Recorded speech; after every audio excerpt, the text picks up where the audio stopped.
A distant footfall, nay, distant feet fell.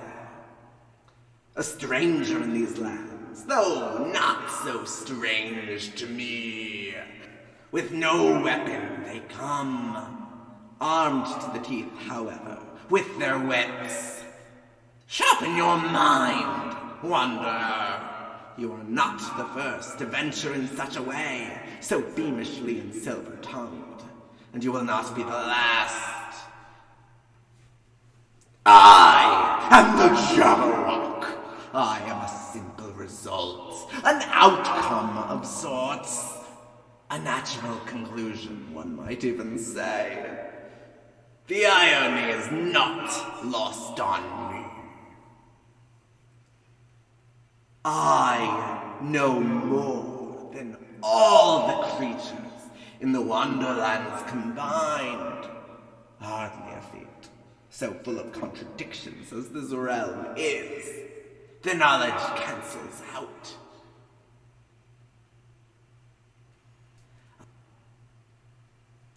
Speak not of that chirping girl, all anyone ever seems to talk of. She and I never crossed paths, though. I know nothing of what she might have said or done in my presence, except that she was a child. Children are brave and children are cowards. Children are wise and children are fools. Children, simply put, are children. Predictable by nature, but each a separate predictability. I met her not, so I cannot say more on the subject of the girl once called Alice. Tell me, wanderer, was it the Bandersnatch who I saw glimp and glower from afar?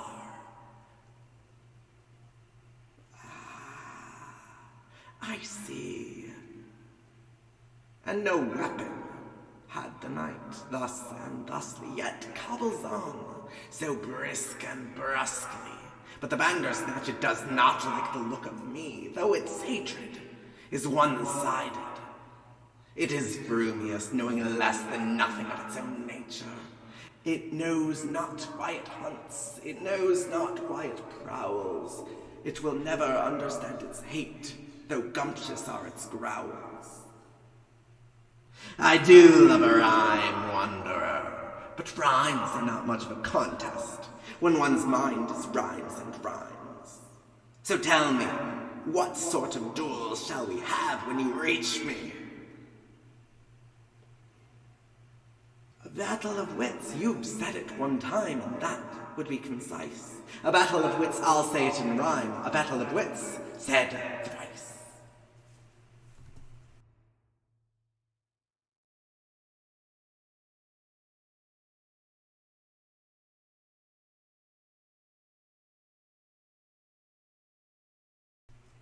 I should hope you're prepared, for riddles are something I'm quite familiar with. The terms of our quiddling duel shall be this: 3 rounds, a riddle for each by each. For you to win, you must correctly answer one of my riddles, or I must fail to answer one of yours. I am far older than you will ever be, and I've gathered many thoughts in my life. Thus and thusly, it is only fair to balance the odds. And what is a battle if it is one-sided? Now, begin with a riddle.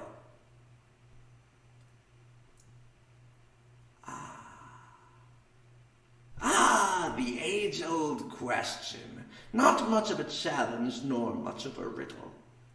But to answer the question, the egg came first, just like the chicken before it. It is more of a paradox than a rule. You'll have to come up with something better than that one to so much as amuse me. It is my turn now. What is spelled for later and spelled for song and ascribes value to value alone?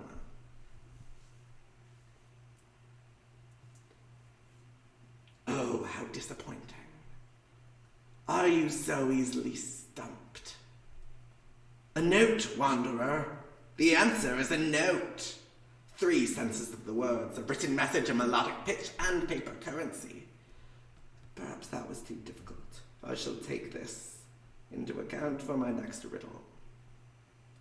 In a battle of wits, I have no need nor want to overpower. It is your turn.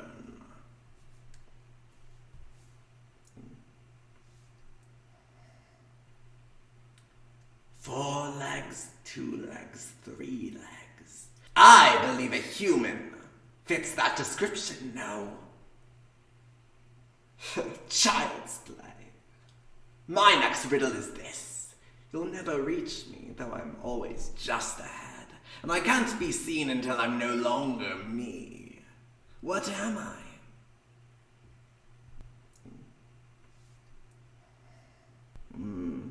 I suppose it was too difficult again.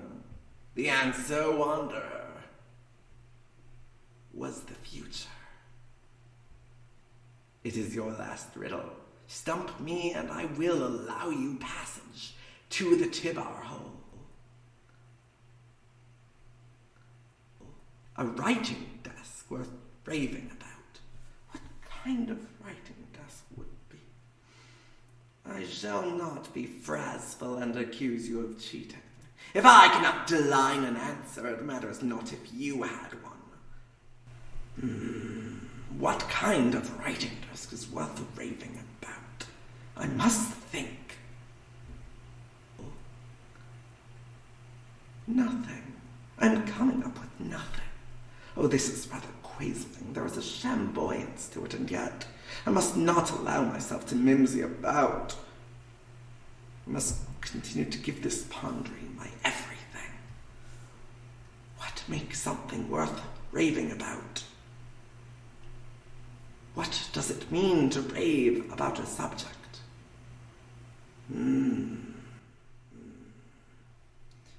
A raven and a writing desk have very little in common, of course, but that was not the riddle. What kind of writing desk is worth raving about? I think, firstly, the writing desk must be notable in some way. What would make a person care so deeply about a writing desk that they would rave about it for good and ill, for gill and ood? Perhaps it is uneven with a toppling tilt that enraves a writer. Perhaps it costs too much for its quality, too downtrodden for the script. Perhaps it is plainly on the mind, from brillig to dawn, from dawn to noon, and noon to brillig again. Perhaps this, perhaps that, but I should only give one answer. I surrender, Wanderer. Was there an answer, and what was it?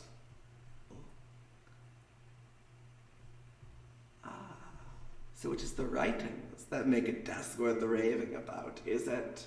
Oh, you've amused me, Wanderer. So I will not outgribe, nor will I voke abotherment.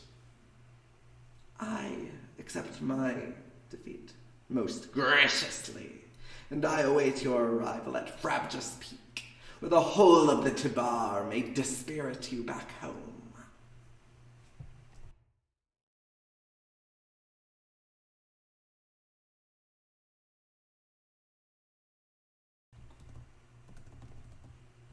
You've traveled far, but space is only what you make of it, and time ticks without regard for places untalkly. You'll fall and fall, down and down, but it will land you back up where you started.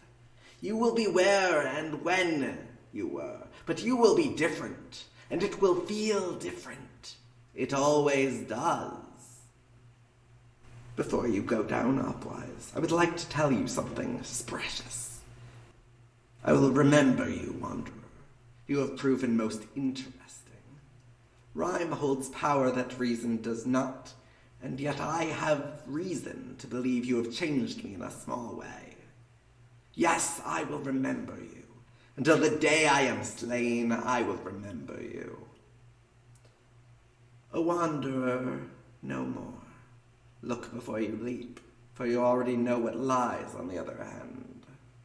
Perhaps you will visit again, if only in dreams. Hi, Ginger Neutral here. Thanks for listening to my audio.